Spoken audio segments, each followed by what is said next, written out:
सर्वधर्मस्वरूपकः आचार्याणामहाचार्यो रामकृष्णाय ते नमः। यथाग्नेर्दाहिका शक्ति रामकृष्णे स्थिता हिया सर्वविद्यास्वरूपां तां शारदां प्रणमाम्यहम्। परतत्त्वे सदा लीनो रामकृष्ण समाज्ञया यो धर्मस्थापनरतो वीरेशं तं नमाम्यहम्। कालिन्दी फुल्लकमले माधवेन क्रीडारतः ब्रह्मानन्दं नमस्तुभ्यं सद्गुरोर्लोकनायक। योगानंद प्रेमानंद चान्ये वै ये च पार्षदा रामकृष्ण गत प्राणा सर्वांस्तान् प्रणमाम्यहम्। ॐ प्रेमानन्दम् अहं भजे राधाभावसमन्वितं शुद्धसत्त्वं गौरवर्णं रामकृष्णस्य पार्षदम् राधाभावप्रमत्ताय प्रेमोज्ज्वलमनसिने भक्तानां च वरिष्ठाय प्रेमानन्दाय ते नमः।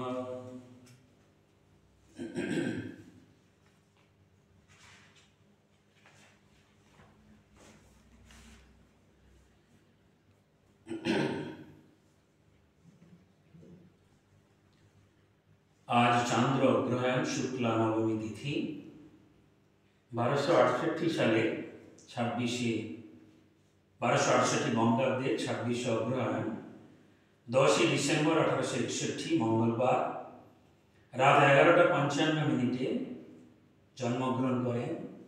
आमादेर आजके जार पवित्र पूत जीवन निये आमरा आलोचना करते बसेछि सेई स्वामी प्रेमानंद जी पूर्वाश्रमे बाबूराम घोष। पिता माता वंश खूबी पवित्र और उच्च वंश। स्वामी प्रेमानंदेर पिता श्रीयुक्त तारापद घोष एवं माता श्रीमती मातंगिनी यथाक्रमे घोष और मित्र वंशे तादेर जन्म हयेछिल।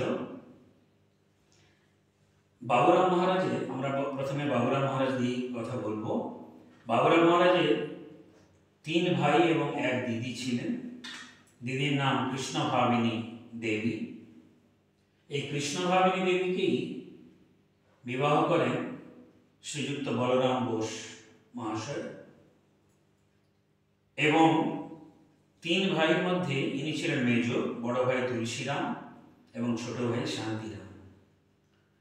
बाबूराम महाराजेर जन्मग्रहणेर किछु पूर्वे तार दीदी कृष्णभाविनीर संगे विवाह हय उड़ीशार कोठारेर जमीदार श्रीयुक्त बलराम बसु एवं तार बछर दुएकेर मध्येई तार पितार देहान्तर हय। सुतरां छोटोबेला थेकेई बाबार स्नेह तिनि खूब एकटा पाननि। माई ताके बड़ करे तोलेन एवं आठपुरे घोष परिवारे कुलदेवता लक्ष्मीनारायण जीव तारी दान ध्याने तारी पूजा सेवाय এই বংশে তথা বাবুরাম महाराजेरो समय काटतो दिन काटतो। অন্য সকলের মতো শৈশব এবং কৈশোর অতিবাহিত করেন গ্রামের স্কুলে পাঠশালায়। তারপরে তিনি চলে যান কলকাতায় চোরবাগানে। নিজের जेठू থাকতেন জ্যাঠামশাই শ্রীযুক্ত গুরুচরণ ঘোষ সেখানে বসবাস করেন এবং পড়াশোনা করেন দুটি স্কুলে। একটি নাম এলিয়ান স্কুল আর একটি নাম মেট্রোপলিটন ইনস্টিটিউট। এই মেট্রোপলিটন ইনস্টিটিউটে প্রধান শিক্ষক ছিলেন আমাদের কথামৃতকার বা কথামৃত প্রণেতা মাস্টার মশাই শ্রীম অর্থাৎ শ্রী মহেন্দ্রনাথ গুপ্ত। সুতরাং বোঝাই যাচ্ছে যে কিভাবে ভগবান তার রূপরেখা তৈরি করেছেন যে রূপরেখায় তার ভাগ্য পরিচালিত হবে ভবিষ্যতে। মাস্টারমশাই একদিন তাকে নিয়ে আসেন ঠাকুরের কাছে, এবং শুধু তাই নয়, যে কোনো তার বিদ্যালয়ে যে কোনো নবাগত ছাত্রকে যদি তার ভক্তিভাব দেখতেন, তার যে ধর্মপরায়ণ যদি এই ছাত্রটি হতো, তিনি প্রথমে শ্রীরামকৃষ্ণ প্রসঙ্গ করে তার খিদেটাকে বাড়িয়ে তুলতেন এবং তাকে দর্শন লাভে কৃতার্থ করতেন, শ্রীরামকৃষ্ণ দর্শন লাভে চিরঋণী হতেন। এইভাবেই বাবুরাম মহারাজ ঠাকুরের কাছে আসেন। পরবর্তীকালে বাবুরাম মহারাজ তার এক স্মৃতিচারণে বলছেন, মাস্টারমশাইকে অঙ্গুলি নির্দেশ করে, এই তো সেই ব্যক্তি, এই কৃপায় আমার জীবন ধন্য হয়ে গেল। ইনি যদি ঠাকুরের কাছে না যেতেন তাহলে কি ঠাকুরের কৃপা পেতুম? ইত্যাদি ইত্যাদি। জোড়াসাঁকোর হরিসভায় প্রথম দর্শন হয়েছিল শ্রীরামকৃষ্ণের। বাবুরাম মহারাজ দর্শন পেয়েছিলেন, কিন্তু সেদিন তিনি ভাবতে পারেননি যে ইনি সেই অবতার পুরুষ ভগবান দক্ষিণেশ্বরের ব্রাহ্মণ, সেটা তিনি প্রথমে বুঝতে পারেননি। সেখানে ঠাকুর শ্রীরামকৃষ্ণ গিয়েছিলেন শ্রীমদ্ ভাগবত শুনতে, এবং বাবুরাম মহারাজ তার আগেই তার বড় ভাই তুলসীরামের কাছ থেকে শ্রীরামকৃষ্ণের ব্যাপারে তিনি শুনেছেন, বিষয়ে তিনি শুনেছেন যে দক্ষিণেশ্বরে এক মহান সাধু আছেন যার শ্রী গৌরাঙ্গের মতো মুহুর্মুহু সমাধি হতো, ভাব সমাধি হতো, তিনি শুনেছেন। কিন্তু এখানে এসে তিনি দেখে তেমন কিছু পেলেন না, সুতরাং এটি তার মনে কোনো দাগ কাটেনি। দ্বিতীয় তাঁর দর্শন হয়েছিল দক্ষিণেশ্বরে। তিনি সেদিন গিয়েছিলেন, ব্রহ্মানন্দজি মহারাজ ছিলেন, অর্থাৎ রাজা মহারাজ, রাখাল মহারাজ ছিলেন তার ক্লাসমেট, একসঙ্গে পড়াশোনা করতেন। ব্রহ্মানন্দজি, অভেদানন্দজি এবং প্রেমানন্দজি তিনজন একই স্কুলের ছাত্র। সেইখানে তিনি ব্রহ্মানন্দজির সঙ্গে যান, এবং যাওয়া মাত্রই ঠাকুর বাবুরামকে সস্নেহে আপনজনের মতো তাকে আপ্যায়ন করেন, এবং সেদিনই বাবুরামকে দেখা মাত্রই তিনি তার সুকোমল দেহ, উজ্জ্বল গৌরবর্ণ ভক্তোচিত সুবিনীত আচরণ প্রভৃতি সদ্গুণ দর্শন করে ঠিকভাবে নিরূপণ করলেন এই শ্রী শ্রী ভবতারিণী প্রথম থেকে যাকে দেখিয়ে দিয়েছেন যাদের ঈশ্বরকোটি হিসেবে, সেই পাঁচজন ঈশ্বরকোটির অন্যতম হচ্ছেন বাবুরাম মহারাজ, পরবর্তীকালে স্বামী প্রেমানন্দজি, অপর চারজন আমরা জানি স্বামী বিবেকানন্দ, স্বামী ব্রহ্মানন্দ, স্বামী যোগানন্দ এবং স্বামী নিরঞ্জনানন্দ। এই পাঁচজন ঈশ্বরকোটি ছিলেন। বাবুরাম মহারাজের অঙ্গ প্রত্যঙ্গাদি নিরীক্ষণ করে শ্রীরামকৃষ্ণ জানতে পারলেন শ্রীমতী রাধিকার অংশে তার জন্ম, এবং সমস্ত কিছুই সুলক্ষণ, অত্যন্ত গৌরবর্ণ, এবং বাবুরাম মহারাজের হাড় পর্যন্ত শুদ্ধ তিনি বলছেন পরবর্তীকালে।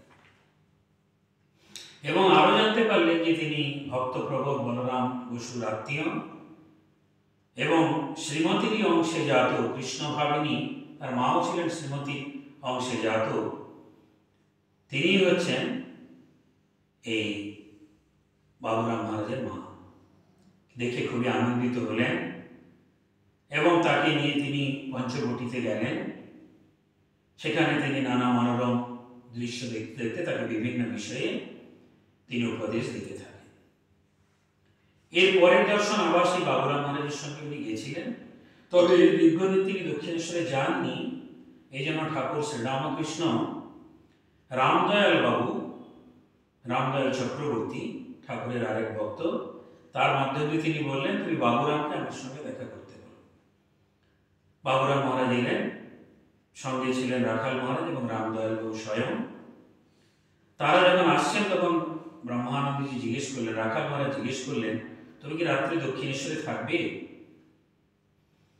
বাবুরাম জিজ্ঞেস করলেন, সেখানে কি থাকবার জায়গা হবে, রাতে কি খাবো, ইত্যাদি নানা রকমের প্রশ্ন জিজ্ঞেস করলেন, এবং জানতে পারলেন যে যেমন করে হোক সবকিছু ব্যবস্থা হবে।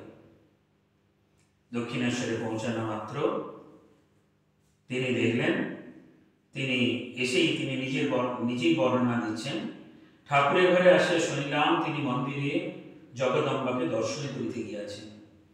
স্বামী ব্রহ্মানন্দ আমাদিগকে ওই স্থান অপেক্ষা করিতে বলিয়া তাহাকে আনয়ন করিবার জন্য মন্দিরাভিমুখে চলিয়া গেলেন এবং কিছুক্ষণ পরেই তাহাকে অতি সন্তর্পণে ধারণ করিয়া এখানটায় সিঁড়ি উঠিতে হইবে, এখানটায় নামিতে হইবে ইত্যাদি বলিতে বলিতে লইয়া আসিতেছেন দেখিতে পাইলাম।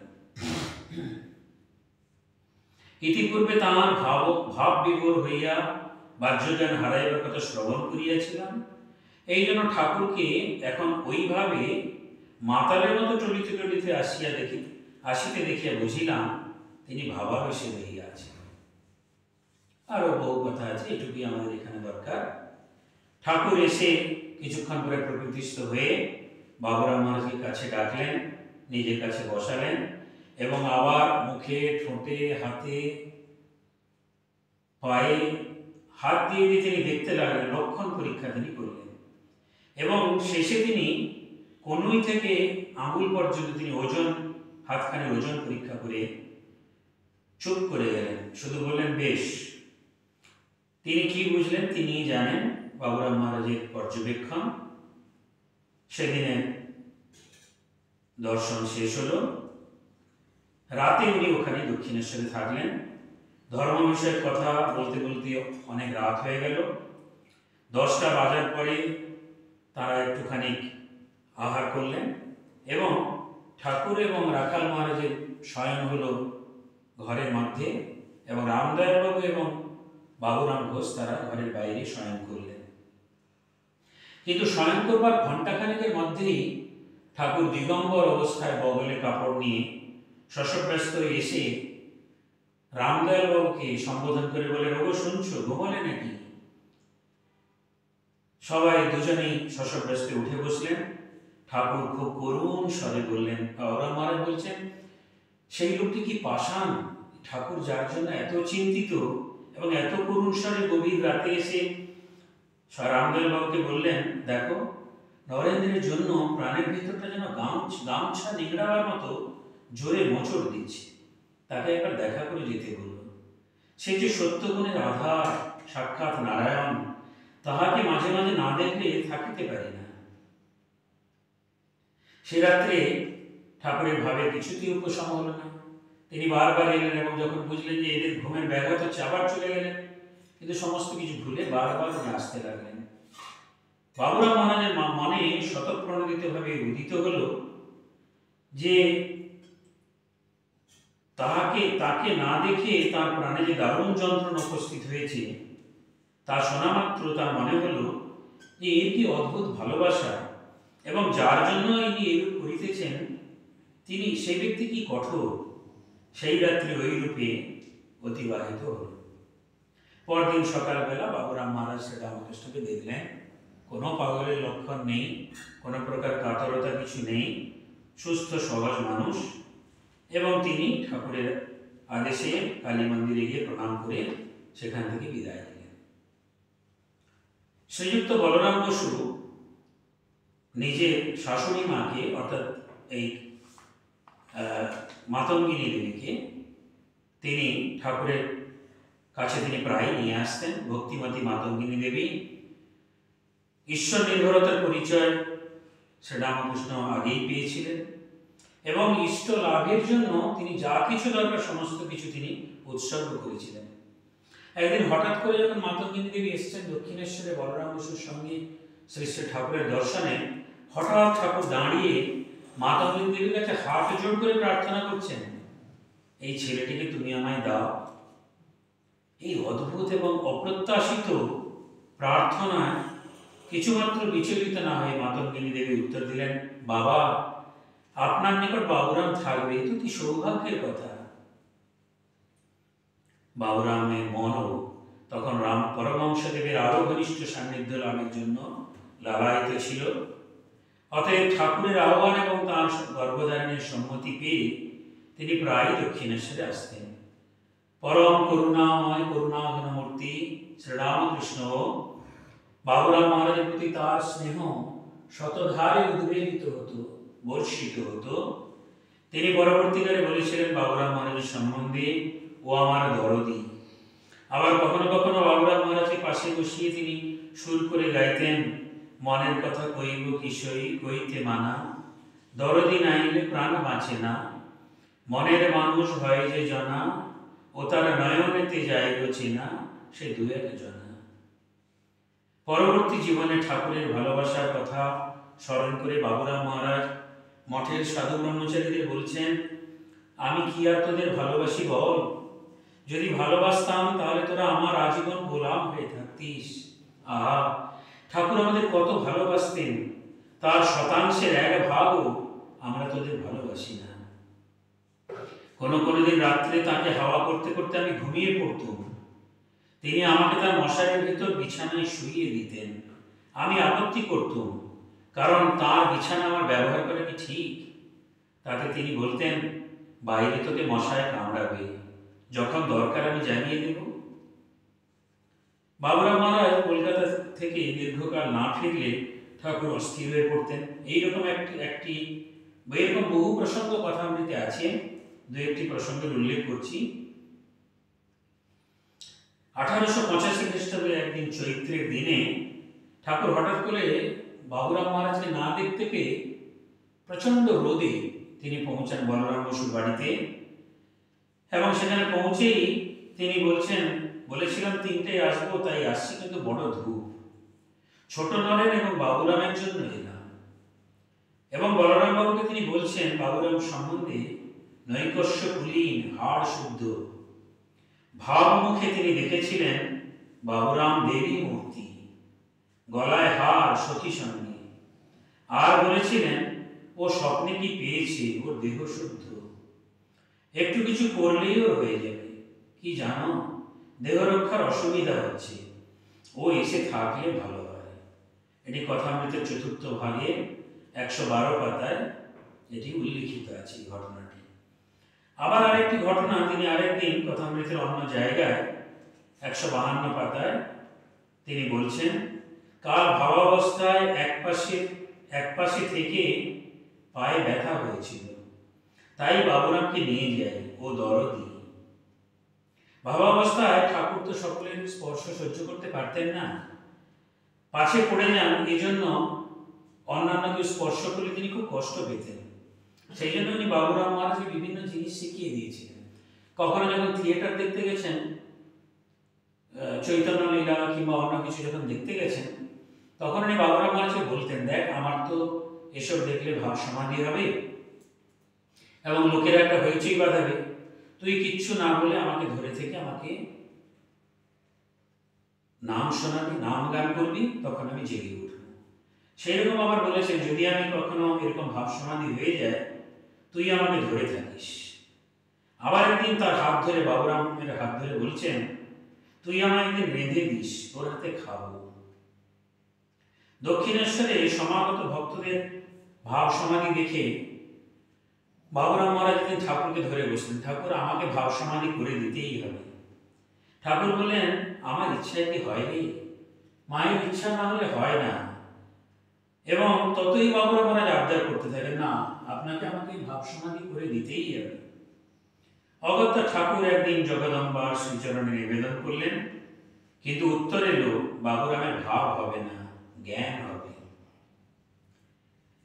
আরেকটি ঘটনা, এবার হাজরা মশাই তিনি ওই জটিলা কুটিলার ভূমিকায় আমরা দেখেছি কথামৃতে, তিনি বিভিন্ন সময় বাবুরাম এবং ঠাকুরের অন্যান্য পার্শ্বদেরকে তিনি বিভিন্নভাবে তাদের ইন্ধন যোগাতেন। একবার এরকম হয়েছে, তিনি বাবুরাম মহারাজকে বললেন যে দেখো, তোমরা তো নানা উপদেশ শুনছো এবং আর কিছু চাইছো না, কিন্তু তোমরা কি জানো যে শ্রীরামকৃষ্ণ সিদ্ধ মহাপুরুষ, তার নিকট সিদ্ধাই এবং প্রভৃতি নানা শক্তি প্রার্থনা করা চলে, তা না করে শুধু ডাল ভাত ভালো খাবার খেয়ে তার সঙ্গে সুখে বাস করে ফল কি?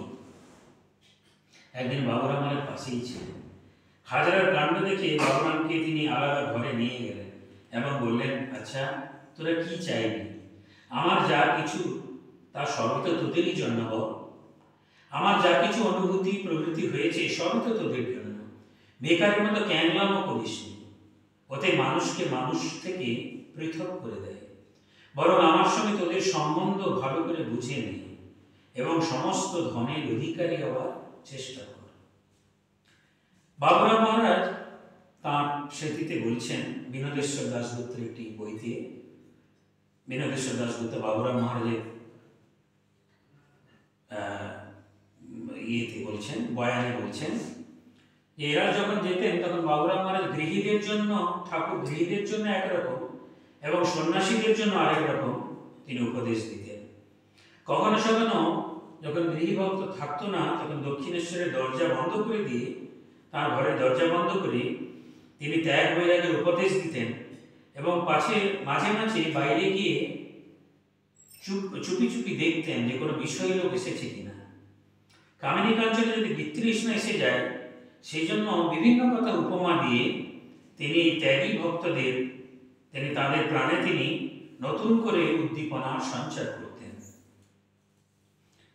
এইরকম একদিন বাবুরাম মহারাজ শুয়ে আছেন ঠাকুরের ঘরে মেঝেতে মাদুরের উপরে, গভীর নিশীথ। ঠাকুর সেই বগলে কাপড় নিয়ে দিগম্বর অবস্থায় এসেছেন এবং অর্ধবাহ্যদশায় তিনি ঘরময় বেড়াতে বেড়াতে থু থু করে চারদিকে মুখামৃত ছড়াচ্ছেন আর বলছেন, দিসনি মা দিসনি। আরেকদিন তিনি বাবুরাম মহারাজকে কামিনীর মায়া থেকে মুক্ত থাকার উপদেশ দিচ্ছেন। তিনি বললেন, দেখ, আমার যেন মনে হলো মা যেন ধামাপুরে নাম যশ নিয়ে আমাকে দিতে আসছেন। তাই তিনি শিশুর ন্যায় তিনি মিনতি করে, আতঙ্কতে তিনি মিনতি করে তিনি ঠাকুরকে জানিয়েছিলেন, জগদম্বাকে জানিয়েছিলেন, মা এসব দিসনি। এবং বাবুরাম মহারাজকে তিনি সবসময় বলতেন, দেখ, তিনি দূরে একজন মহিলা দাঁড়িয়েছিলেন, তার কাপড়ের খুঁটে চাবির গোছা বাঁধা, সেই মহিলা চাবির গোছাটা বম বম করে ঘুরোচ্ছিলেন। ঠাকুর বাবুরাম মহারাজের দৃষ্টি আকর্ষণ করে বললেন, দেখ, মেয়েরা পুরুষদের এইরকম করে বেঁধে বম বম করে ঘোরায়, তুইও কি তাদের হাতে ওই রকম করে ঘুরতে চাস? আরেকটি ঘটনা অত্যন্ত শিক্ষাপ্রদ। বাবুরাম মহারাজ মাস্টারমশাই বিদ্যালয়ের ছাত্র, অর্থাৎ মেট্রোপলিটন স্কুলে। সে মাস্টারমশাই ঘরে সবারই প্রায় জ্বর, বিশুচিকার প্রকোপ হয়েছে। তো স্বাভাবিকভাবে বাবুরাম মহারাজ এবং অন্যান্য যুবকরা মাস্টারমশাই এবং তার পরিবারের সেবা করতেন, তারা ঘরের মধ্যে যেতেন। ঠাকুরের এই সংবাদ পেয়ে মাস্টারমশাইকে আলাদা করে ডেকে সাবধান করে দিলেন, হ্যাঁ, বাড়িতে তোমার যুবতী পরিবার রয়েছে, তুমি ছেলেদের আমার বাড়ির ভেতর ঢুকতে দাও কেন? মাস্টারমশাই যদিও জানালেন যে এরা তো ছাত্র, এদের কোনো দোষ নেই, ঠাকুর কিন্তু নীরব না থেকে সাবধান বাণী বারবার শোনাতে লাগলেন মাস্টারমশাইকে। উল্লেখ্য, বাবুরাম মহারাজের বয়স তখন 23 বছর। ঠাকুরের একটি স্বভাব ছিল, দক্ষিণেশ্বরে যারাই ঠাকুরের কাছে যেতেন তিনি তাদেরকে আপ্যায়ন করতেন অত্যন্ত ঘনিষ্ঠভাবে, তাদের বসার জন্য আসন দিতেন। আবার তাদেরকে বলতেন, তার শিষ্যদেরকে বলতেন, পার্শ্বদেরকে বলতেন, যা পান সেজে নিয়ে আয়, পান দে। যদি কেউ বলতেন না পান তিনি খাবেন না, তখন বলতেন তাহলে তামাক সেজে দে। বাবুরাম মহারাজ বলতেন পরবর্তীকালে, এই ঠাকুরের আপ্যায়নই কিন্তু পরবর্তীকালে আমার এত ভক্তিপূর্ণ সেবা, এটি আমাকে উদ্দীপনা বা উৎসাহ জুগিয়েছিল। এরকম একটি ঘটনার কথা তিনি বলছেন। বাবুরাম মহারাজ পরীক্ষায় ফেল করেছেন। বৈকুণ্ঠনাথ শ্যামলাল ঠাকুরকে এসে বাবুরাম মহারাজের সামনেই বলছেন যে আপনি জানেন যে বাবুরাম পরীক্ষায় পাশ করতে পারেনি। ঠাকুর শুনে সহাস্যে খুব আনন্দিত হয়ে বলছেন, ভালোই তো, ও পাশ মুক্ত হল, যার জটা পাস তার জটা পাস, অর্থাৎ বন্ধ। বাবুরাম মহারাজ হাঁপ ছেড়ে বাঁচলেন। ঠাকুর যদিও জানতেন বাবুরাম সংসারে জড়িত হবে না, সেই জন্য তাকে বৈরাগের উপদেশ দিতেন, কিন্তু সময়ে সময়ে কিন্তু তাকে বলতেন, যা একটু পড়াশোনা কর, একটু বই নিয়ে বস, এইভাবে তাকে উৎসাহিত করতেন। একদিন তিনি শ্রীমকে বললেন, ঠাকুর, আচ্ছা, বাবুরামের কি পড়বার ইচ্ছে আছে? বাবুরামকে বললাম, তুই লোকশিক্ষার জন্য পড়। অশেষ ভাব সম্পদে সমৃদ্ধ ঠাকুরের পূর্ণ পরিচয় বাবুরাম তখনও পাননি। তাই তার ভয় ছিল যে পরীক্ষায় অনুত্তীর্ণ হয়েছেন বলে ঠাকুর বিরক্ত হয়ে বলবেন, আবার পরীক্ষা দে, কিন্তু ঠাকুর যখন বিপরীত আচরণ করলেন তিনি হাঁপ ছেড়ে বাঁচলেন। তার মানে হলো যেন তার ফাঁড়া কেটে গেল। কিন্তু পরবর্তীকালে বাবুরাম মহারাজ নিজেই বলেছেন, ঠাকুর তাকে প্রায় বলতেন, তোর বই কই, পড়াশোনা করবি না? মাস্টারমশাই বলতেন, ও দুদিক চায়, বড় কঠিন পথ, একটু তাকে জানলে কি হবে? অজ্ঞান কাঁটা তুলবার জন্য জ্ঞান কাঁটা জোগাড় করতে হয়, তারপর জ্ঞান অজ্ঞানের পারে যেতে হয়। বাবুরাম সহস্যে বলছেন, আমি ওইটিই চাই। শ্রীরামকৃষ্ণ সহস্যে, ওরে দুদিক রাখলে কি তা হয়? তা যদি চাস তবে চলে আয়। বাবুরাম সহস্যে, আপনি নিয়ে আসুন। শ্রীরামকৃষ্ণ, তুই দুর্বল, তোর সাহস কম। মাস্টারকে, আমি কামিনী কাঞ্চন ত্যাগী খুঁজছি, মনে করি এ বুঝি আসবে। সকলে এক একটা ওঝর করে। কথামৃতের 3য় ভাগে এটি উল্লেখিত আছে।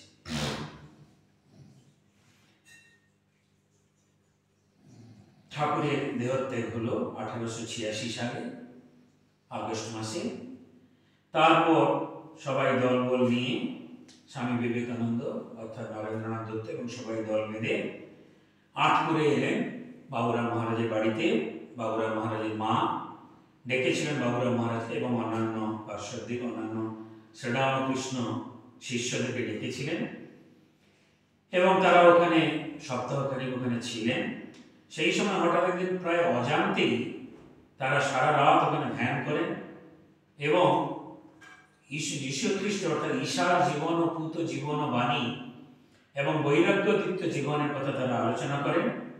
এই আলোচনা করতে করতে রাত কেটে ভোর হয়ে যায় এবং তারা জানতে পারেন যে সেদিনই ছিল 24শে ডিসেম্বর অর্থাৎ খ্রিস্টমাস ইভ, এবং পরের দিনই 25শে ডিসেম্বর তারা সেদিন বড়দিন, তারা সেদিন জানতে পারেন। তারপরে তারা বেলুড় মঠে, তারা আলমবাজার মঠে ফিরে আসেন এবং সেখানে ঠাকুরের বাণী স্মরণ করে তারা সন্ন্যাস ধর্মে দীক্ষিত হন। বাবুরাম মহারাজের নাম হয় স্বামী প্রেমানন্দ। বরানগর পরে আলমবাজার মঠে স্বামী প্রেমানন্দ কঠোর তপস্যা এবং শ্রীরামকৃষ্ণ স্মরণ মননে অতিবাহিত করেন। তারপর আলমবাজারে তিনি কিরূপ ছিলেন শ্রীরামকৃষ্ণময় হয়ে তার একটি আভাস একটু না বললেই নয়। স্বামী তুরীয়ানন্দজির একটি পত্র 20/11/15 ইংরেজি এই তারিখে একটি পত্রে তিনি লিখছেন, বাবুরাম মহারাজকে লিখছেন, তোমাতে প্রভু ভিন্ন কিছুর তো আর স্থান নাই। মনে পড়ে মঠের একদিনের কথা, সেই সময় মঠ আলমবাজারে ছিল। তুমি কথাচ্ছলে সেদিন দৃষ্ট সকল পদার্থ হইতেই প্রভুর স্মৃতি জাগরিত করিতে লাগিলে। সেদিন দেখিয়াছিলাম যথাযথা দৃষ্টি যায় তথা কৃষ্ণ স্ফুরে, বর্ণে বর্ণে সত্য হইয়াছিল। এমন বস্তুটি দেখিলে না যা হইতে প্রভুর স্মরণ না করিলে। তোমার মনে আছে কিনা জানি না, আমার কিন্তু উহা চিরদিনের জন্য হৃদয়ে বদ্ধমূল হইয়া আছে। সেদিন আমি বুঝিয়াছিলাম যে ইহারি নাম তাহাতে মগ্ন অর্থাৎ ডাইলিউট হইয়া যাওয়া। বরানগরের দিব্য ভাবধারা আরেকটি আমরা এপিসোড পাই আমরা স্বামী প্রেমানন্দের নিজের চিঠিতে। তিনি লিখছেন, আমরা একবার বরানগর মঠে সংকল্প করব যে আমরা কেউ কারো কোনো দোষ দেখব না, কেবল গুণই দেখতে থাকব। আমরা এইভাবে কিন্তু বরানগর মঠে কঠোর তপস্যার সঙ্গে আমরা কারো কোনো দোষ দেখব না, খালি গুণই দেখব। এটা সারা জীবন এটি আমাদের অভ্যেস হয়ে যায়। 1887 খ্রিস্টাব্দে প্রেমানন্দ, শারদানন্দ এবং অভেদানন্দ তিনজনে পায়ে হেঁটে পুরী যান। সেখানে জগন্নাথ দেবের প্রসাদ ধারণ করে দীর্ঘকাল ওখানে এমআর মঠে থাকেন। কিন্তু প্রেমানন্দ মহারাজের টাইফয়েড হওয়ায় তাকে ফিরিয়ে আনা হয়। ভুবনেশ্বরে কিছুদিন 6 মাস তিনি ছিলেন।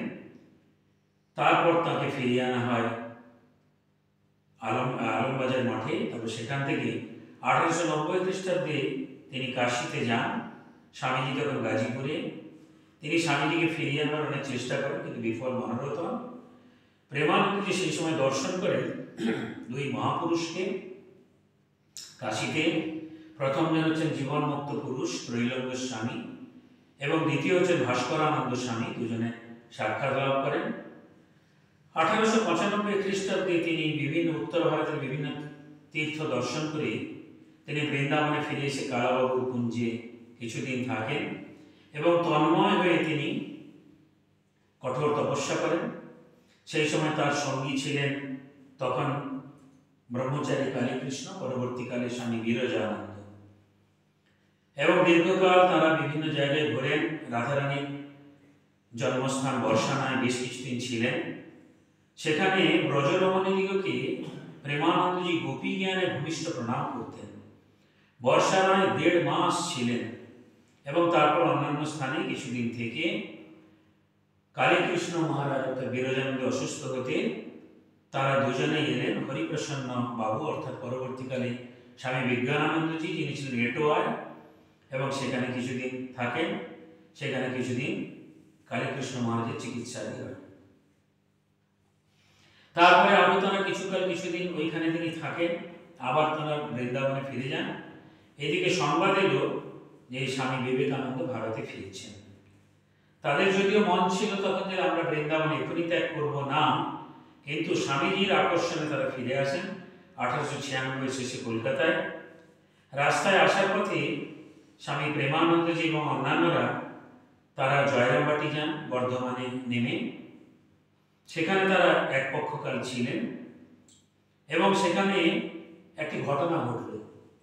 যাওয়ার পথে একটি পুষ্করে একটি পুকুরে দেখলেন প্রচুর পদ্মফুল ফুটে আছে।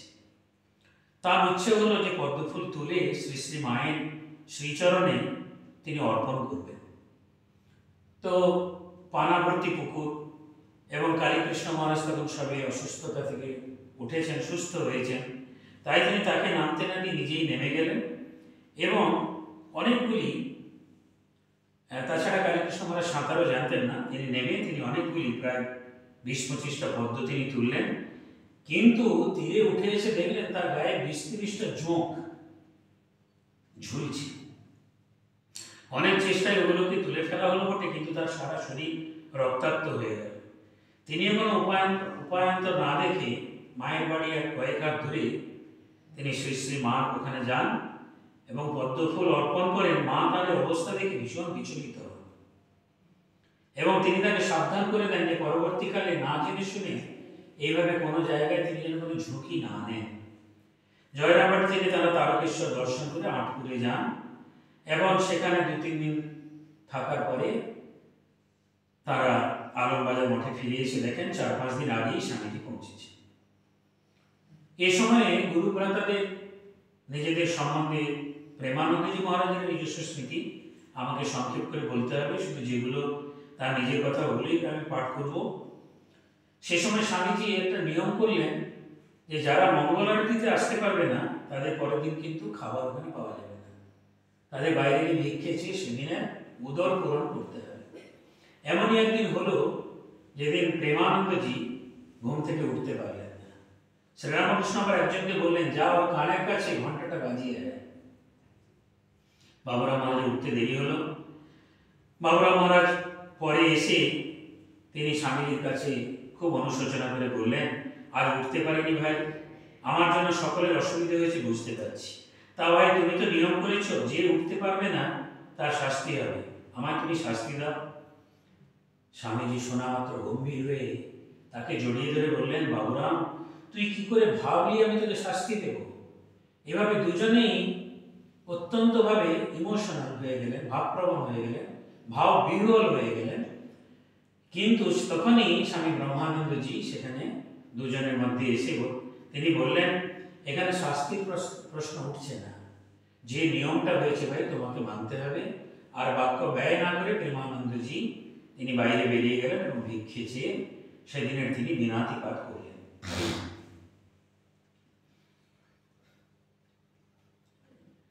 পরবর্তীকালে স্বামী রামকৃষ্ণানন্দ তিনি তো মঠ স্থাপনের পর থেকে তিনি ঠাকুরের পূজাদি সেবাদি ভার নিয়েছিলেন। তিনি যখন দক্ষিণ ভারতে চলে গেলেন প্রেমানন্দজি মহারাজের উপরে সেই ভার পড়ল এবং প্রেমানন্দজি মহারাজ সেই ভার বহন করার সঙ্গে সঙ্গে তিনি ব্রহ্মানন্দজি মহারাজের ডান হাত হয়ে উঠলেন, কারণ সঙ্গ পরিচালনার ভার তখন ব্রহ্মানন্দজির হাতে। এবং প্রেমানন্দজি তখন ঠাকুর পূজা থেকে গো সেবা, রন্ধন কার্য সমস্ত কিছু তিনি নিজেই দেখতেন। এমনকি তার উপরে ভার পড়ল, কারণ রাখাল মহারাজ, রাজা মহারাজ তো প্রায় তিনি সমাধিতে থাকতেন। তাই প্রেমানন্দজি মহারাজ উপরে ভার পড়ল যে তিনি নবাগত ব্রহ্মচারীদিগকে তিনি শিক্ষা দেবেন। এইভাবেই তিনি কখনো ভালোবেসে, কখনো মিষ্টি কথায়, কখনো বা শাসন করে তিরস্কার করে তিনি নবাগত সাধু ব্রহ্মচারীদের শিক্ষা দিতেন। বর্ষাকাল, শ্রাবণ কি ভাদ্র মাস, তখন বেলুড় মঠে বিশাল এই যে প্রাঙ্গণ, সেখানে প্রচুর চোরকাঁটা হয়েছে, আগাছা হয়েছে। প্রেমানন্দজি নবাগত ব্রহ্মচারীদের বললেন ওগুলোকে একদম মূল সমেত তুলে ফেলতে।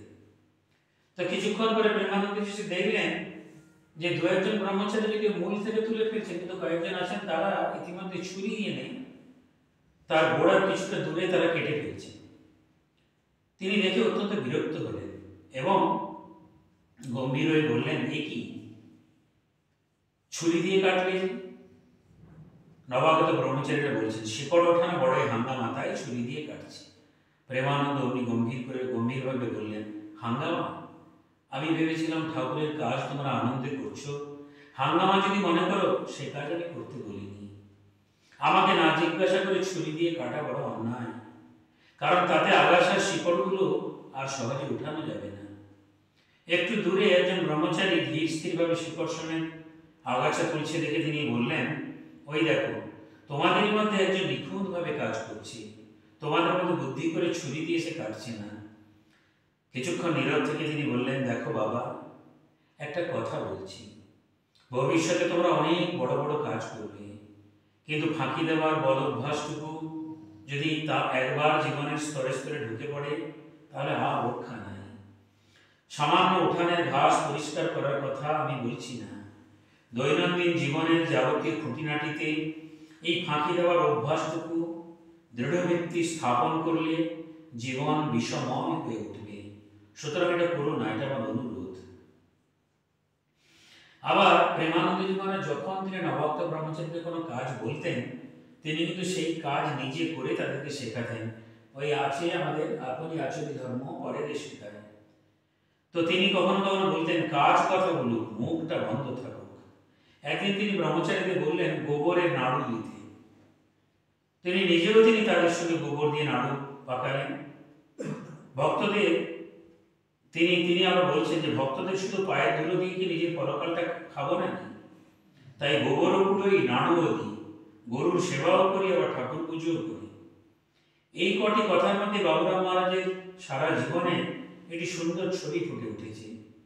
স্বামীজির নির্দেশ ছিল জুতো সেলাই থেকে চণ্ডী পাঠ, এই সমস্ত কর্ম করতে হবে। বাবুরাম মহারাজ বলতেন, এদের সকল বিষয়ে শিক্ষা করতে হবে। রাঁধতে, কুটনো করতে, ঠাকুর ঘরের পূজা, কাজ, হিসাব রাখা, বক্তৃতা, সমস্ত কিছু করতে হবে। সব কাজে পারদর্শী হতে হবে। এদের এরকম এখানে করিয়ে নিচ্ছে এবং কত ভালো মন্দ গাল দিচ্ছি ওদের ভালোর জন্য। মনে আমার এতটুকু কারোর প্রতি রাগ নেই, এদের কত ভালোবাসি। এবং ব্রহ্মচারীদের দিকে তিনি তাকিয়ে বললেন, তোদের বকি ঝুঁকি বলে কিছু মনে করিস নি। এবং তারাও সত্যিকারে কিছু মনে করতেন না। আরেকটি ঘটনা,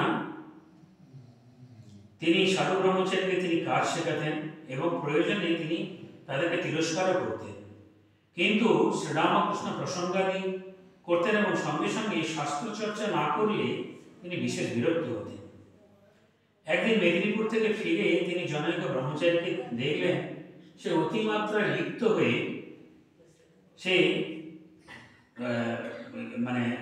গাছের শিকড় তুলছে, ঘাসের আগাছার শিকড় তুলছে এবং গাছের পরিচর্যা করছে। তিনি অতিমাত্রা লিপ্ত দেখে বললেন, পড়াশোনা কিছু হচ্ছে না কেবল কুলিগিরি? ব্রহ্মচারী বললেন, হ্যাঁ, অমুক দাদা পড়েন, আমি শুনি। মূল শাস্ত্ররাস্ত্র কিছু পড়ো? সংস্কৃত ভালো জানি না, তিনি বললেন। স্বামী ধীরানন্দ সেখানে ছিলেন। তিনি ব্রহ্মচারী পক্ষ নিয়ে একটু আমোদ করে বললেন, পড়ার হয়ে বাড়ি ছেড়ে পালিয়ে এলো, আবার এখানেও পড়াশুনো? সেই রসিকতায় কর্ণপাত না করে প্রেমানন্দজি নতুন একখানি ইংরেজি বই তাকে দিয়ে বললেন, 3 মাসের মধ্যে ওটা শেষ করা চাই, নইলে অফিস থেকে 4টি পয়সা নিয়ে গঙ্গা পার হয়ে যাবে। আবার তিনি বিবেকানন্দ চাইতেন আধ্যাত্মিক শক্তির সর্বতোমুখী অভিব্যক্তি, ধ্যানে, জ্ঞানে, সেবায় ও ভক্তিতে।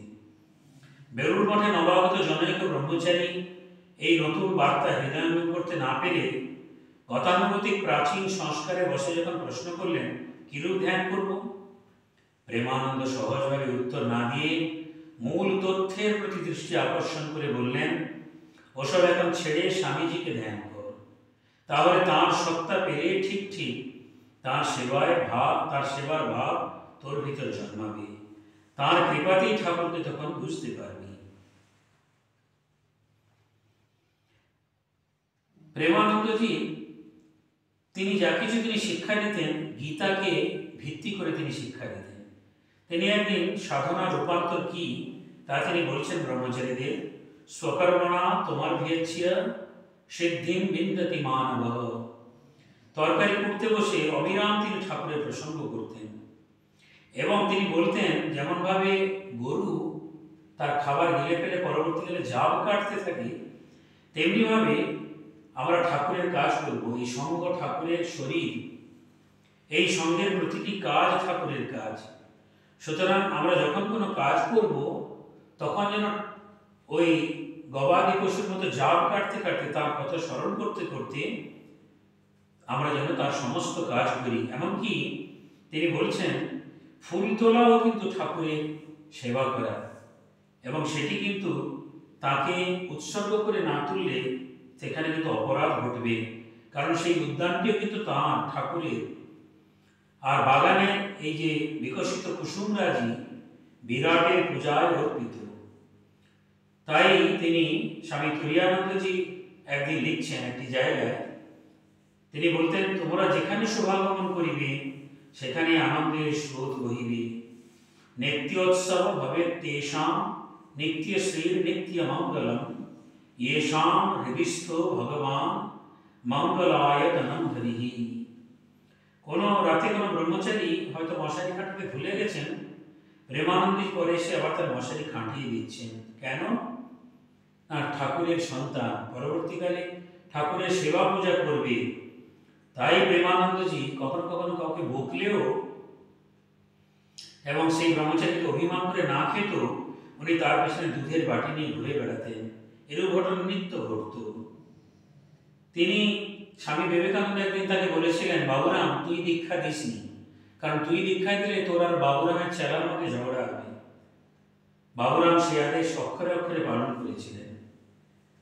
তিনি বাবুরাম মহারাজের প্রেমে আকৃষ্ট হয়ে বহু লোক আসত, বহু ভক্ত আসত, দীক্ষা চাইত। তিনি কখনো শ্রী শ্রী মাকে পাঠিয়ে দিতেন অথবা কখনো স্বামী ব্রহ্মানন্দজির কাছে প্রেরণ করতেন। স্বামী বিবেকানন্দের গ্রন্থাবলী পড়ার দিকে তিনি ভীষণভাবে তিনি সচেষ্ট ছিলেন। তিনি এরকম একদিন হয়েছে, তিনি হঠাৎ একদিন 1910 সালে যখন তিনি কাশীধামে ছিলেন, তখন একটু মঠের কর্মব্যস্ততা থেকে তিনি মুক্ত ছিলেন। তিনি স্বামীজির বাণী অনুধানের জন্য তিনি পুরো স্বামীজির বাণী ও রচনার সমস্ত খণ্ড তিনি পড়লেন। পূর্ণতর অনুধানের সুযোগ ঘটল এবং তিনি পুরোটাই তিনি পড়লেন। এবং সেই পড়ার পরে তিনি তারপরে 1914 সালে যখন মালদহে যান বক্তৃতা দিতে, তার বক্তৃতার প্রতিটি ছত্রে ছত্রে বিবেকানন্দ প্রচলিত দরিদ্র নরনারায়ণের সেবার বাণী তিনি ঘোষণা করতেন, ব্যক্ত করতেন। বক্তৃতার শেষ দিকে কোনো কোনো শ্রোতা যদি কখনো বলতেন, একটু প্রেম ভক্তির কথা শুনতে এসেছিলাম, বাবুরাম মহারাজ কর্ণপাত করতেন না, তার মুখ লাল হয়ে যেত। তিনি সিংহের মতো গর্জন করে বলতেন, কে শুনবে, কাকে বলবো প্রেম ভক্তির কথা? প্রেম ভক্তির কথা শুনবার অধিকারী কে আছে এখানে? তারপরে তিনি একটি গল্প বলতেন। ওটার মর্ম, এই গল্পের মর্মটি, একসময় পশারি পাড়া ঘুরে ঘুরে প্রেম ফিরি করত। বলতো, প্রেম নেবে গো, প্রেম নেবে। আর এর প্রতিদানে মূল্য সে চেয়েছিল, যাকে আমি প্রেম দেব তার কাঁচা মাথাটা আমি খাবো। সুতরাং সে কোনো ক্রেতা সে পায়নি। গল্প শেষ হলে প্রেমানন্দজি জলদ গম্ভীর স্বরে প্রশ্ন করলেন, কেউ পারবেন আপনারা মাথা দিতে? সহজ নয় প্রেম ভক্তি। তাই এই যুগে বিবেকানন্দ যা বলে গেছেন তাই ধর্ম। শিব জ্ঞানে জীব সেবা।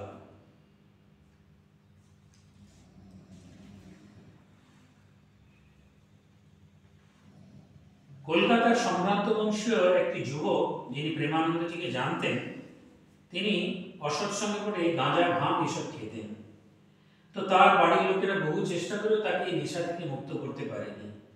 অতঃপর তারা এলো স্বামী প্রেমানন্দজির স্মরণে এলো এবং তাকে সমস্ত কথা নিবেদন করার পরে তার সাহায্য চাইল। প্রেমানন্দজি একদিন ওই যুবককে মঠে নিয়ে আসতে বললেন এবং নিয়ে আসার পরে মঠে যখন সেই যুবক এলো, তখন তিনি তাকে কোনো ভৎসনা কিছু করলেন না, ঘৃণা প্রকাশও করলেন না। তিনি তাকে অত্যন্ত বিভিন্ন ঠাকুরের বিভিন্ন ঘটনাগুলো তাকে বলতে থাকেন, বিভিন্ন এইগুলো বলতে থাকেন এবং সেখানে অবহেলার পরিবর্তে তাকে খুব আদর করে যত্ন করে ঠাকুরের প্রসাদ এবং অন্যান্য দ্রব্যাদি তাকে খেতে বলেন। সেই আদর্শে অনুপ্রাণিত হয়ে উৎসাহিত হয়ে নিজেকে উৎসর্গ করলো এই যুবকটি। পরবর্তীকালে সাধু হয়েছিল যুবকটি। তার সেই উচ্ছৃঙ্খল জীবন সেটিকে সে পুরোপুরি সে মুক্ত হয়ে, তার থেকে মুক্ত হয়ে নিঃস্বার্থ প্রেমের আবেদনে সে বেলুড় মঠে এলো এবং পরবর্তীকালে সে অভ্যাস ছেড়ে সাধু হলো, সেই বদভ্যাস ছেড়ে সে সাধু হলো। দেওঘরে বাবুরাম মহারাজ অসুস্থ হয়ে বায়ু পরিবর্তন করতে যান। সেখানে সেবকের তিনি দেখেন সেবকের খাওয়ার প্রতি খুব লোভ। তিনি একদিন তাকে তীব্র তিরস্কার করেন। সেবকটি অভিমান করে সেদিন দুপুরে কিছু খেলেন না। বাবুরাম মহারাজ ভেবেই আর ছেলেটি কি হলো, অনুসন্ধান করে তিনি তাকে ডেকে এনে একেবারে কোলের কাছে বসিয়ে তিনি বলতে লাগলেন, বসো বাবা, বুড়ো হয়েছি, রোগে শরীর দুর্বল, মেজাজ সবসময় ঠিক রাখতে পারি না। এই অবস্থায় যদি কিছু বলে ফেলি তার জন্য কি রাগ করতে আছে? বলতে বলতে চক্ষু অশ্রুসিক্ত হয়ে গেল। সে অশ্রু ধারায় সেবকের অভিমান কোথায় ভেসে গেল। অপর একটি ঘটনা, প্রেমানন্দের প্রেম ভক্ত সেবায় কোনো বাধা মানত না। কেউ যদি মঠে আসতো তাকে তিনি প্রসাদ না দিয়ে ফেরাতেন না। জনৈক ভক্ত একদিন প্রসাদ না খেয়ে ফিরে গেছে শুনে তিনি ঠাকুর ভান্ডারীকে বললেন যে তুমি তাকে প্রসাদ দিলে না। তখন সেই ভান্ডারী বললেন, ইনি একটু দাঁড়ালেন না, কি করে প্রসাদ দিই? বিরক্ত হয়ে প্রেমানন্দ উত্তর দিলেন, তবু ডেকে এনে দিতে হয়। যখন মঠের ভিতর এসে পড়েছে, সংসারে থাকলে না নিজে খেতে পেতিস, না বাচ্চাদের মুখে দুটো খেতে পারতিস, দুটো দিতে পারতিস। এখানে ঠাকুরের এত আসছে, হাতে করে তুলে দিতে পারবি নি? মঠে রাস্তায় বাবুরাম মহারাজ নিজের হাতে চোরকাটা তুলতেন, আমি কথাটি বললাম ঘটনাটি। একদিন জনৈক ভক্ত তাকে জিজ্ঞেস করছেন, মহারাজ আপনি এসব কাজ করছেন কেন? প্রেমানন্দ উত্তর দিলেন, ভক্তেরা অনেক কষ্ট করে আসে, অসুবিধা হয়, তাই তাদের পথের কাঁটা সরিয়ে দিচ্ছি। তাছাড়া ঠাকুর রাতে এই প্রাঙ্গণে বেড়ান, সুতরাং ঠাকুরের পায়ে যাতে কোনো কাঁটা বিদ্ধ না হয় তার জন্য আমি অত্যন্ত পরিষ্কার করে এই পথের কাঁটা সরিয়ে দিচ্ছি। কে জানে এই সামান্য চৌকাঁটার সঙ্গে তিনি কোন অজানা জগতের পথের কাঁটা সরিয়েছিলেন। উৎসবের দিনে মঠ প্রাঙ্গণে বহু লোক আসত।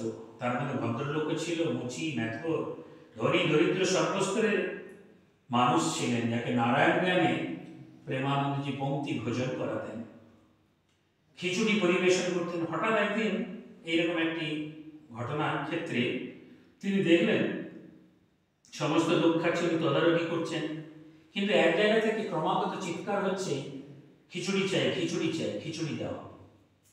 তিনি অবিলম্বে সেখানে উপস্থিত হয়ে যারা পরিবেশন করছিল তাদেরকে জিজ্ঞেস করলেন, কি হয়েছে বলো তো, তুমি কি আর কখনো কোনো জায়গায় পরিবেশন করনি? উত্তর পেলেন, আমি বারবার দিচ্ছি মহারাজ, তবু কুলাচ্ছে না, এরা দাও দাও বলে শুধু গোল করছে। প্রেমানন্দ দেখলেন পঙ্ক্তির প্রায় সবই গরিব, এদের অধিক আহার করা অভ্যেস। তাই তিনি সমবেদনায় ব্যথিত হয়ে আবেগ ভরে বললেন, আমাদের পেটের ওজনে কি এদের পেটের ওজন করা যায়?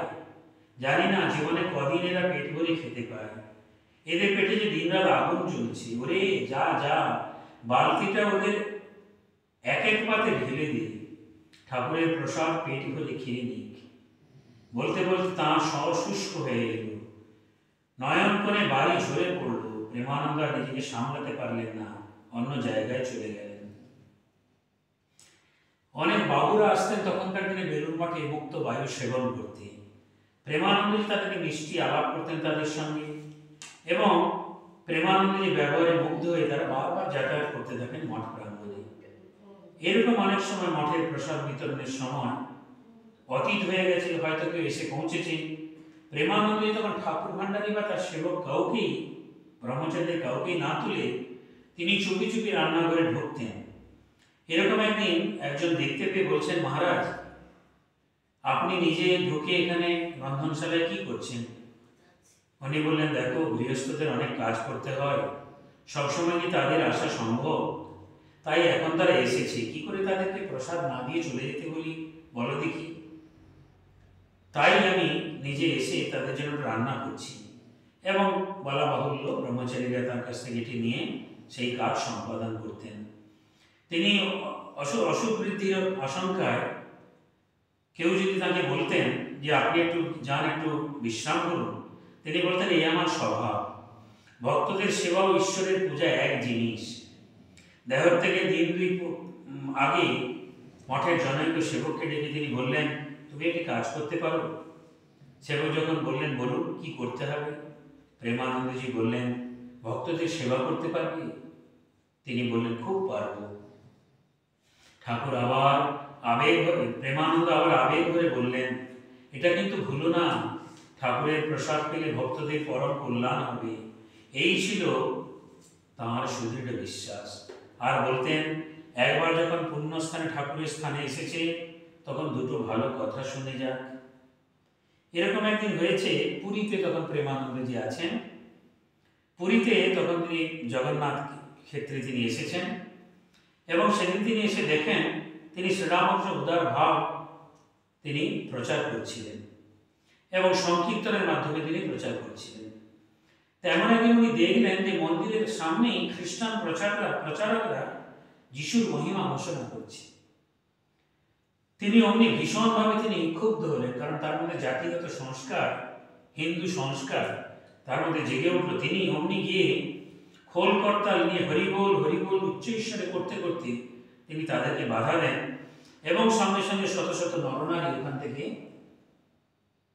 ওখানে নিনাদিত করতে লাগলো হরিবোল হরিবোল, এবং খ্রিস্টানরা ওখান থেকে চলে গেল। সভা ভেঙে গেল। পাণ্ডারা বাবুরামকে ধন্যবাদ দিলেন, আমরা এতদিন ভয়ে কিছু করতে পারিনি। কিন্তু সেই দিনই রাতে প্রেমানন্দজি মহারাজের বিজয় উল্লাসের পরিবর্তে বিষাদ, গভীর বিষাদ এল। তিনি রাত্রে স্বপ্নে দেখলেন ঠাকুর এসে বলছেন, হ্যাঁ রে, ওদের সভা ভেঙে দিলি কেন? ওরা তো আমার নাম, আমার কথাই প্রচার করছিল।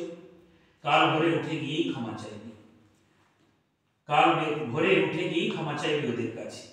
এবং বাবুরাম মহারাজ পরের দিন সকালে উঠে তাই করলেন। বাবুরাম মহারাজ মাছ খেতেন না, তাই স্বাভাবিকভাবে ভেতরে যারা মাছ খেত তাদের দিকে তিনি একটু উন্নাসিক দৃষ্টি তাঁর ছিল। একদিন তিনি ভর্ৎসনা ও সমালোচনার আকারে তিনি সেটি অভিব্যক্ত করতেন। একদিন রাতে স্বপ্নে দেখলেন ঠাকুর বলছেন, তুই মাছ খাস না বলে কি মনে করিস তোর সব হয়ে গেছে? নিদ্রাভঙ্গের সঙ্গে সঙ্গে তিনি উঠে গিয়ে মাছের আঁশ বাটি জিভে ঠেকালেন, এবং তারপর থেকে তিনি এখন ভর্ৎসনা করতেন না। যাদের ইচ্ছা তারা মাছ খাবে তিনি বলতেন। নিজে নিরামিষাশী হলেও প্রসাদী মাছ শুধু জিভে একটু স্পর্শ করতেন। একদিন এমন হয়েছে শারদানন্দজি এবং প্রেমানন্দজি দুজনে পাশাপাশি বসে খাচ্ছেন। শারদানন্দজির পাতে যখন মাছের মুড়ো দিয়েছে তিনি পুরোটাই প্রেমানন্দজির পাতে তিনি তুলে দেন। প্রেমানন্দজি যত আপত্তি করেন, কি করো বলে আপত্তি জানান, শারদানন্দজি শুনলেন না, এবং প্রেমানন্দজিও প্রসাদ বিবেচনা করে পুরোটাই তাকে সেদিন খেতে হল। প্রেমানন্দজির বৈরাগ্য সম্বন্ধে কি বলার আছে? প্রেমানন্দজি মাত্র এক জোড়া কাপড় ছিল, এক জোড়া ফতুয়া ছিল, একটি গায়ের চাদর ছিল, একটি চটি জুতা ছিল, আর একটি লাঠি ও ছাতা। শীতের সময় তিনি একটি চাদর এবং তুলার জামা ব্যবহার করতেন। একদিন এমন হয়েছে একটি নাপিত আসতো মুন্ডন করার জন্য সাধুদের, সে চুরির অপরাধে সেদিন ধরা পড়ে। তাকে শাসন না করে তিনি তার অভাব মোচন করার জন্য তিনি পাশাপাশি যারা ছিলেন তাদেরকে দূরে পাঠিয়ে দিয়ে সেই ধৃত ব্যক্তিকে তিনি কিছু টাকা দিলেন এবং নিজের একখানি ব্যবহারের করা গামছা তিনি দিয়ে তাকে বিদায় দিলেন। শ্রী শ্রী মায়ের প্রতিও প্রেমানন্দের ছিল অদ্ভুত, অপূর্ব, অসীম ভক্তি শ্রদ্ধা। মায়ের আদেশ ছাড়া তিনি কোনো কাজ করতেন না এবং মায়ের আদেশে তিনি কখনো কখনো নিজের মত পরিত্যাগ করতে সর্বদা প্রস্তুত থাকতেন। শ্রী শ্রী মাতা ঠাকুরানীর সম্বন্ধে তিনি একটি পত্রে লিখেছেন, শ্রী শ্রী মা মনুষ্য দেহ ধারিণী হলেও তাঁর অপ্রাকৃত ভাগবতী তনু জীবের কল্যাণের জন্য মনুষ্যবৎ লীলা করছেন। শ্রী শ্রী মা ঠাকুরকে দেখছি ঠাকুরের চেয়েও বড় আধার। তিনি শক্তি স্বরূপিনী কিনা তাঁর চাপবার ক্ষমতা কত, ঠাকুর চেষ্টা করেও পারতেন না, বাইরে বেরিয়ে পড়ত। মা ঠাকুরের ভাব সমাধি হচ্ছে, কিন্তু কাহাকেও জানতে দেন না। 1914 সালের মে মাসে মালদহে নিয়ে যাওয়ার জন্য কিছু ভক্ত ওখানে আসেন এবং তাকে নিয়ে যাওয়ার জন্য বললে তিনি বললেন, দেখো উদ্বোধনে গিয়ে বাগবাজারে গিয়ে মায়ের কাছ থেকে অনুমতি নিতে হবে। অনুমতি যখন নিতে গেলেন তখন মা বললেন যে না, বাবুরামের শরীরে তো ভালো নেই, তাকে মালদায় এখন নিয়ে যাওয়া যাবে না। অমনি তারা যারা উদ্যোক্তারা ভক্তরা তারা অত্যন্ত আতান্তরে পড়লেন। তারা মাকে গিয়ে বোঝালেন যে গরমের মধ্যে এতদূর গেলেও বাবুরাম মহারাজের কোনো অসুবিধা হবে না, আমরা তার দায়িত্ব নিচ্ছি। অমনি তিনি বাবুরাম মহারাজকে তিনি ডাকলেন, দিয়ে বললেন, দেখো এরা মালদহে নিয়ে যেতে চাইছে, তো তুমি কি করবে? হ্যাঁ বাবুরাম, এরা এত করে বলছি, তবে কি তুমি যাবে? মাতৃভক্ত বললেন, আমি কি জানি মা, যা আদেশ করবেন তাই করব। শেষে মা বললেন, যাও একবার এসো গে, তবে বেশি দিন থেকো না। বিবেকানন্দের দেহত্যাগের পরে কয়েক বছর কাটিয়ে তিনি 1906 খ্রিস্টাব্দে পুরী ধামে যান। 1910 খ্রিস্টাব্দে তুরীয়ানন্দজি শিবানন্দজির সঙ্গে তিনি যান অমরনাথ দর্শনে। তারা বেলুড় মঠ থেকে রাওয়ালপিন্ডি হয়ে কাশ্মীরে যান। তারপর অমরনাথ দর্শন করে 3 মাস কাশ্মীরে থেকে শ্রীনগরের দ্রষ্টব্য স্থানগুলি দেখার পরে কাশ্মীর থেকে তিনি যান সিমলায়। তুরীয়ানন্দ যান সিমলা এবং তিনি যান কঙ্খলে। সেখানে সেপ্টেম্বর মাসের শেষে সেখান থেকে তিনি কাশীধামে যান। তারপর সেখান থেকে তিনি বেলুড় মঠে ফিরে আসেন। 1914 সালে তাকে পুনর্বার কাশীধামে যেতে হয়। 1913 খ্রিস্টাব্দে দুর্গাপূজার পূর্বে স্বামী ব্রহ্মানন্দ সেখানে ছিলেন। ব্রহ্মানন্দজি তখন ছিলেন বলে প্রেমানন্দকে ফিরিয়ে আনতে যান, ঠিক দুর্গাপূজার আগে, কিন্তু ব্রহ্মানন্দজি কিছুতেই ফিরবেন না। সুতরাং তিনি ব্রহ্মানন্দজিকে বারবার বলা সত্ত্বেও যখন ব্রহ্মানন্দজি কি করলেন, ওখান থেকে বেরিয়ে তিনি কঙ্খলে চলে গেলেন। প্রেমানন্দজি তার সঙ্গে সঙ্গে চলে গেলেন। সেখানে গিয়ে 4 দিন কাটানোর পরে তিনি একদিন হঠাৎ করে ব্রহ্মানন্দজির পায়ের কাছে সাষ্টাঙ্গ প্রণাম করে বলেন, মহারাজ তোমায় মঠে যেতেই হবে। বয়োজ্যেষ্ঠ ভ্রাতার এরকম বিনয় এবং কাতর উক্তিতে ব্রহ্মানন্দজি শশব্যস্ত হয়ে চেয়ার ছেড়ে বলে উঠলেন, ও কি বাবুরামদা, ওঠো ওঠো, ঠিক আছে আমি যাব। এই হচ্ছে ভ্রাতৃপ্রেম, গুরু ভ্রাতৃপ্রেম। এই হচ্ছে অধ্যক্ষের প্রতি, বাবুরাম মানে বয়সে বড় হলেও অধ্যক্ষের প্রতি তার এই ছিল আনুগত্য। এটি রামকৃষ্ণ সংঘের ভিত্তিভূমি। 1916 খ্রিস্টাব্দের শেষে তিনি কাশীধামে শেষবারের মতো যান এবং 1917 সালে প্রথমেই বেলুড় মঠে ফিরে আসেন। নিজের মাকে তিনি একবার তীর্থ দর্শনে নিয়ে যান এবং দক্ষিণ ভারত এবং রামেশ্বরের তীর্থ দর্শন করিয়ে আনেন। তীর্থ ভ্রমণের সঙ্গে সঙ্গে তিনি ঠাকুরের বাণীও তিনি অজ্ঞাতসারে প্রচার করেন। স্বামী বিবেকানন্দ এবার বলেছিলেন, পূর্ববঙ্গ তোর জন্য রইল, এবং সেই কথাটি সত্য হল। 1915 সালে ভক্তদের আমন্ত্রণে তিনি রাঢ়ীখাল ঢাকায় যান। সেখানে তাকে থাকতে দেওয়া জগদীশচন্দ্র বসুর বাড়িতে, এবং সেখানে তার প্রেমে প্রচুর লোক তার কাছে ঠাকুরের বাণী শুনতে আসে। এমনকি মুসলমানেরা ওখানে আসে, ওই আনন্দে তারা যোগ দেয়। একদিন এমন হলো যে ঠাকুরের উৎসবের জন্য সবাই চাঁদা চাইতে গেছে হিন্দুদের বাড়িতে। হিন্দুরা সবাই চাঁদা দিয়েছে মুসলমানরা অভিমান করে এসে সেখানে হিন্দুদেরকে বলল যে উনি কি শুধু আপনাদের নাকি, উনি তো আমাদেরও পীর মশাই। ওই অঞ্চলে ঠাকুরের পূজা ও কীর্তনাদিতে লোকের উৎসাহ থেকে প্রেমানন্দ বিস্মিত হলেন। কিন্তু কিছুদিন ওখানে থাকার পরে হঠাৎ কলেরা হয়, প্রাণ সংশয় হয় এবং তাকে সেই অবস্থায় তাকে বেলুড় মঠে ফিরে আসতে হয়। বেলুড় মঠে ফিরে আসার পরেও তিনি বহুদিন সংজ্ঞাহীন ছিলেন।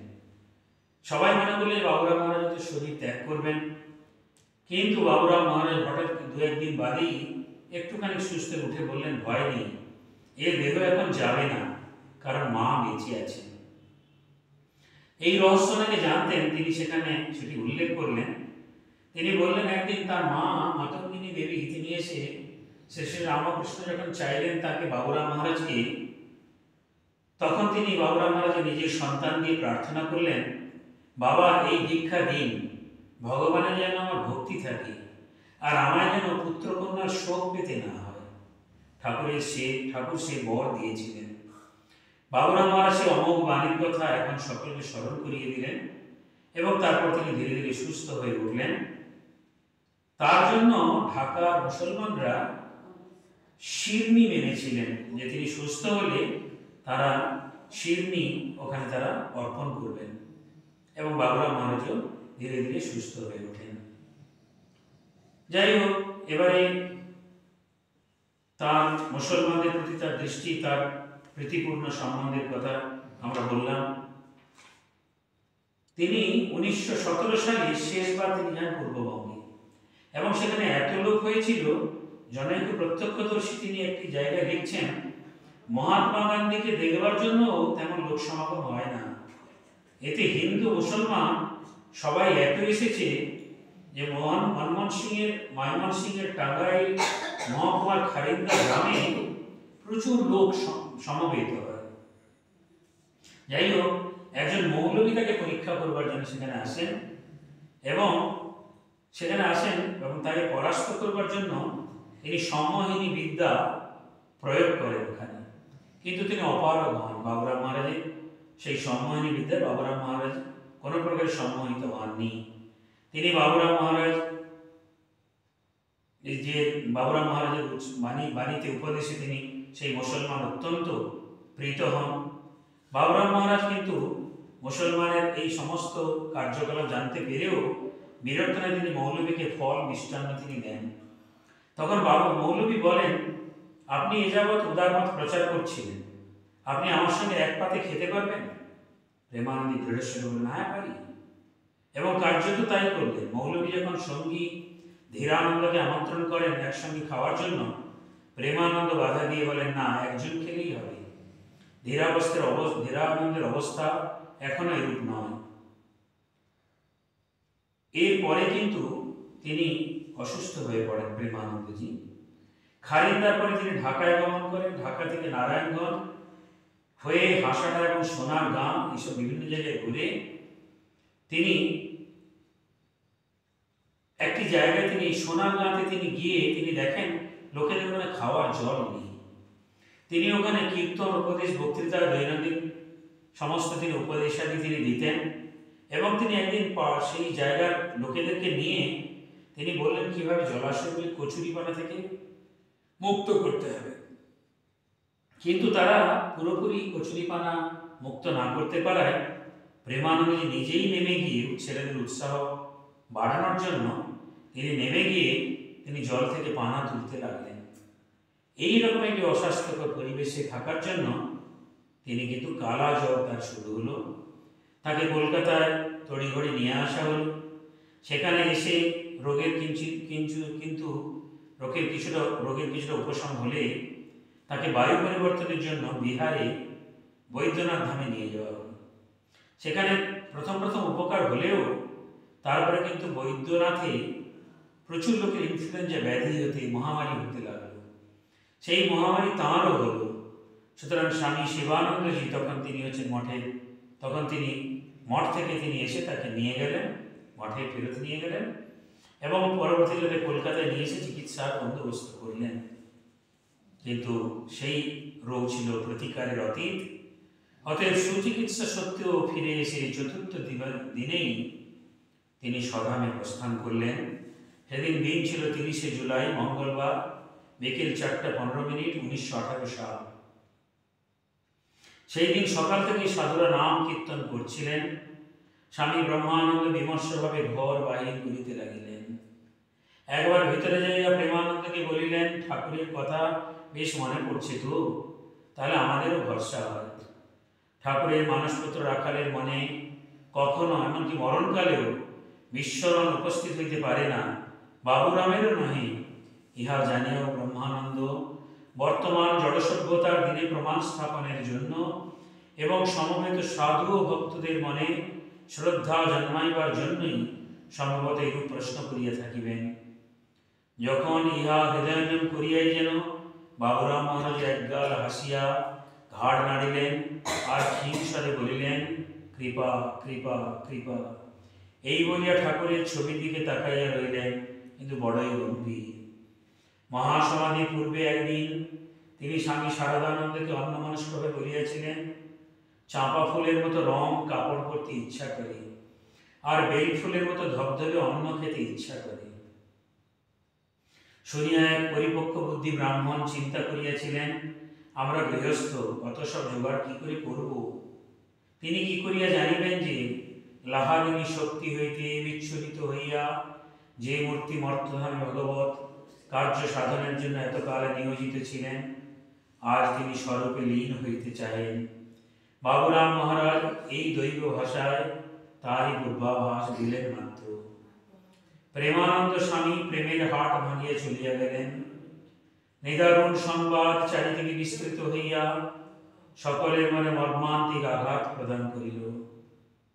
পূজনীয় মাস্টার মহাশয় শুনিয়া বলিলেন, ঠাকুরের প্রেমের দিকটা চলে গেল। শ্রী শ্রী মাতা ঠাকুরকে অশ্রু বিসর্জন করিতে করিতে বলিলেন, মঠের শক্তি ভক্তি যুক্তি সব আমার বাবুরামের রূপ ধরে মঠের গঙ্গা তীর আলো করে বেড়াত। হায়, ঠাকুর তাকেও নিয়ে গেলেন।